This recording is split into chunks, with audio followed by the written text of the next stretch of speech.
The Lord be with you. And with your spirit. A reading from the Holy Gospel according to Saint Matthew. Glory to you, O Lord.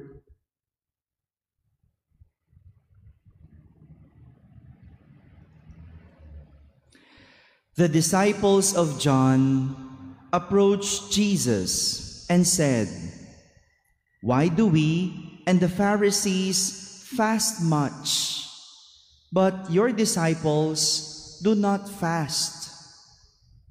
Jesus answered them, "Can the wedding guests mourn as long as the bridegroom is with them? The days will come when the bridegroom is taken away from them, and then they will fast. No one patches an old cloak with a piece of unshrunken cloth, for its fullness pulls away from the cloak, and the tear gets worse. People do not put new wine into old wineskins. Otherwise, the skins burst, the wine spills out, and the skins are ruined. Rather, they pour new wine into fresh wineskins, and both are preserved." My friends, the Gospel of the Lord. Praise to you, Lord Jesus Christ. Please be seated. Good morning, my dear brothers and sisters. Question about fasting is what our gospel is all about. Yesterday, Jesus and his disciples were seen eating with Matthew, the tax collector. Atras muna tayo ng kaunti so we could understand the context of today's gospel. Yesterday, the Pharisees saw Jesus eating and dining together with Matthew and other sinners or tax collectors. Actually, it was like a despedida party or a farewell party for Matthew because he is leaving his work or old life as a tax collector to follow Jesus. Yun ang hindi nila nakita.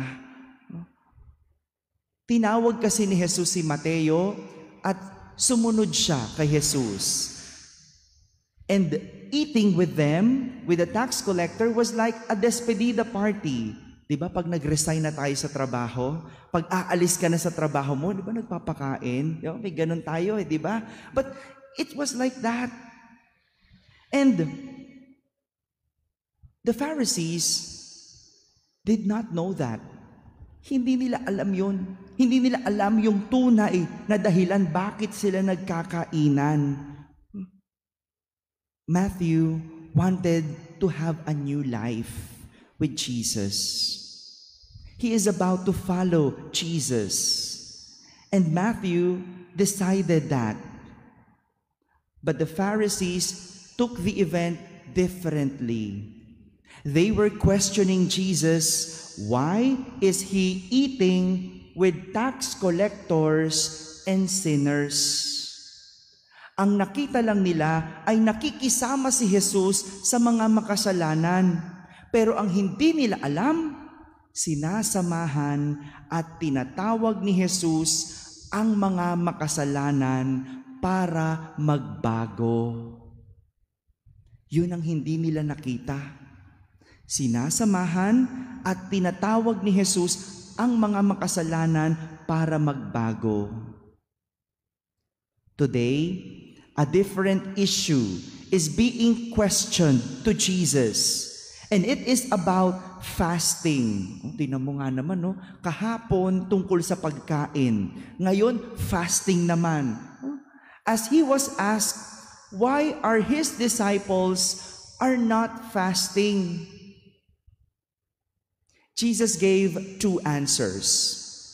The first answer, people do not fast when they are in the company of the bridegroom. For it is a time for celebration. Di ba sa kasalan, kapag kasama mo ang kinasal, hindi naman kayo nagluluksa. You party, you celebrate. And by saying this, Jesus is implying that He is the groom. So as long as His disciples are with Him, the groom, they should not fast. There is no reason to fast. But time will come when Jesus is not with them, then there will be reasons to fast. Pag hindi na nila kasama si Jesus, doon sila mag-aayuno. Doon sila magfa-fast. That was the first answer. Second, to answer the question being thrown at him, he used the image of an old wineskin and a new wineskin. Alam niyo po yun? Sa Tagalog, yung sisidlang alak. No? During Jesus' time, merong tinatawag silang wineskin. No? Ito yung lagayan ng alak na gawa sa balat ng hayop.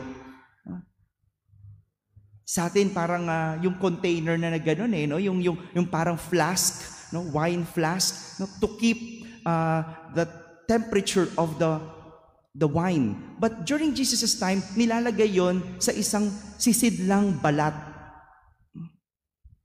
And Jesus used that image to explain His answer. Sabi ni Jesus, ang bagong alak hindi nilalagay sa lumang sisidlang balat.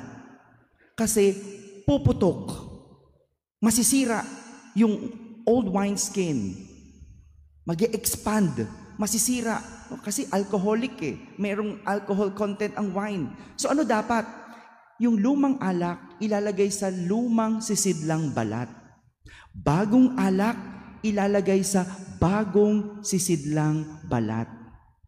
Parang damit, hindi mo papatsian ang isang butas ng lumang damit ng bagong tela. Di ba po? Kasi una, hindi siya match.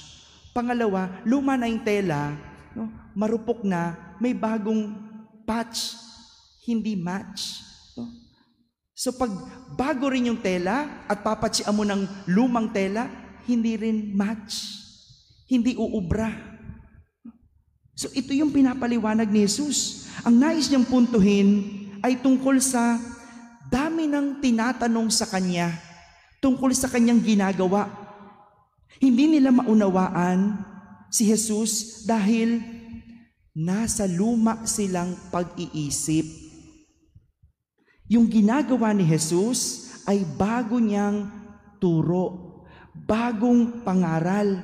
Kaya nararapat lang na baguhin nila ang kanilang kaisipan. Sapagkat hindi uubra kung ang lumang pag-iisip sa bagong turo hindi match, hindi magkakaunawaan. Ganon din ang bagong pag-iisip sa lumang turo. Hindi match. Ano dapat? Lumang pag-iisip sa lumang turo. Bagong pag-iisip sa bagong turo. Para umubra ang lahat. Malinaw po ba yon? Kasi siguro nakukulitan na si Jesus. Ang dami niyong tanong, hindi niyo ako maintindihan. Iyan ang ibig sabihin. Kasi nasa lumang pag-iisip kayo. Hindi nyo maintindihan tungkol sa fasting. No? Kasi lumang turo ng fasting ang iniisip ninyo. Alam nyo po, yung bunso namin sa magkakapatid, dahil medyo malayong agwat namin sa kanya, yung tatay ko medyo hindi siya maunawaan. Kasi millennial yung aking kapatid, no? Sumabit pa naman ako sa pagka-millennial, no? Pasok pa naman yung edad ko sa pagiging millennial, no? So, ako yung tagapaliwanag, no? Pag hindi naintindihan yung tatay ko, kasi old-fashioned yung tatay ko, Old-fashioned na turo. Kami noon, pinalaki na face the wall. O ganyan, no? Bago mo makuha ang isang bagay, paghirapan mo. Ay, hindi na yun ganun yung sa bunso naming kapatid. O, kaya hindi sila magtugma. No? Kasi millennial na pag-iisip sa old-fashioned. Clash. Kaya lagi kong pinapaliwanag sa tatay ko, no? Yung paraan o yung pag-iisip ng kapatid ko. At ganoon din yung kapatid ko, hindi maunawaan yung tatay ko. No? Kasi iba yung paraan, iba yung nilakhan. And this gives us the realization that unless we get into the life of someone, only then we could understand.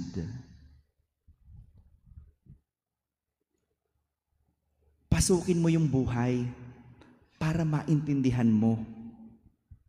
Yun ang sinasabi at yun ang tinuturo. Today, we remember Santa Maria Goretti. Santa Maria Goretti was a young martyr. Bakit? At the age of around 13 or 14, she died. She was about to rape. Re-rapin sana siya. But she refused because she wanted to stay pure for Jesus. She was stabbed 14 times sa kanyang puso, intestines, and lungs. 14 times. Dahil hindi niya pinagbigyan. Sabi niya, mas gugustuhin ko pang mamatay kesa magkasala sa Diyos. But before she died, she forgave the one who killed her. Sa lumang turo, eye for an eye, tooth for a tooth. Gantihan mo. Mata lang ang walang latay. Pero sa turo ni Jesus, love your enemies and pray for those who persecute you. Ang hirap intindihin, hindi ba? Pero para maintindihan si Jesus, kailangan mong pasukin ang buhay ni Jesus bago mo siya maintindihan. Lumang turo sa bagong kaisipan. Bagong turo sa bagong kaisipan. My dear brothers and sisters, unless we get into the life of someone, only then we could understand. And to understand Jesus, we have to follow Jesus by entering in and learning from His life. Amen.